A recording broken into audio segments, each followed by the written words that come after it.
Praise the lord. July 8వ తేదీ 2025.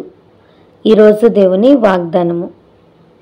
నేను నీకు ఆరోగ్యము కలుగచేసేదను. ఇర్మియా గ్రంథము 30వ అధ్యాయం 17వ వచనం. ఈ వాక్యం ద్వారా మనం తెలుసుకోవాల్సిన విషయం ఏంటంటే, చాలామంది క్రియల ఫలితంగా రోగాలు తెచ్చుకుంటారు. మరికొంతమంది అయితే వారుంటున్న పరిస్థితులను బట్టి, వారి చుట్టూ ఉన్న వాతావరణ పరిస్థితులను బట్టి రోగాల బారిన పడుతూ ఉంటారు. కొన్నిసార్లు మన విశ్వాసాన్ని పరీక్షించడానికి కొన్ని రోగాలను దేవుడు మన జీవితంలో కలిగిస్తూ ఉంటారు. ఆ రోగం ఎలా వచ్చినా కానీ దాన్ని స్వస్థపరచగలిగిన దేవుడు మన దేవుడు.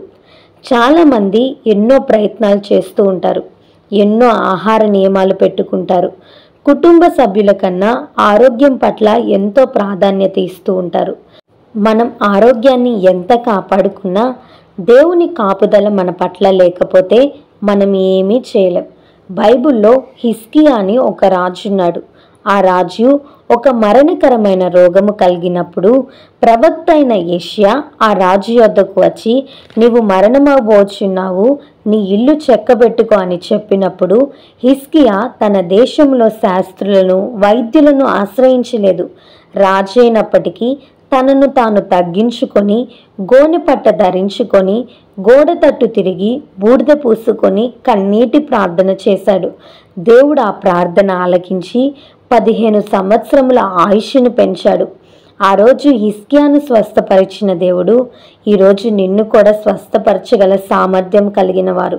నాకే ఈ రోగం ఎందుకు వచ్చింది, నాకు ఈ రోగం నుంచి ఎప్పుడు విడుదల వస్తుంది, నా రోగాన్ని నయం చేయగలిగిన వారు ఎవ్వరూ లేరు అని బాధపడుతున్నావా? నిన్ను స్వస్థపరచగలిగిన దేవుడు నీకున్నాడు. కృంగిపోకు.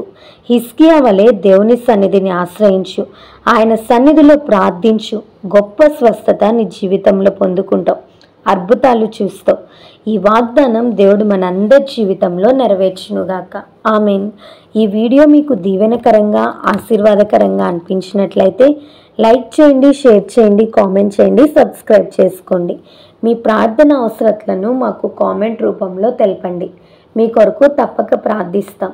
God bless you.